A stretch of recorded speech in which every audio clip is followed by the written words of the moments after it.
Hello friends, நீங்கள் ஒரு important டாப்பிக்கை பற்றி டிஸ்கஸ் பண்ண போகிறோம். Stress in diabetes.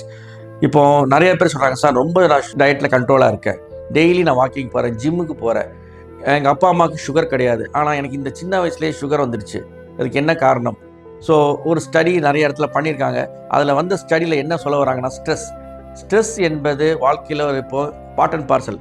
But of லேட்டாக ஸ்ட்ரெஸ் அதிகமாகிட்டே இருக்குது. ஸ்ட்ரெஸ் அதிகமாகும் போது உடம்புல 2 ஹார்மோன் அதிகமாக சுரக்கும், ஸ்ட்ரெஸ் ஹார்மோன்ஸ், கார்டிசால், அது மாதிரி ஹார்மோன்ஸ் சுரக்கும் போது என்ன ஆகுனா உடம்புல பேட் சுகர் அதிகமாகும்.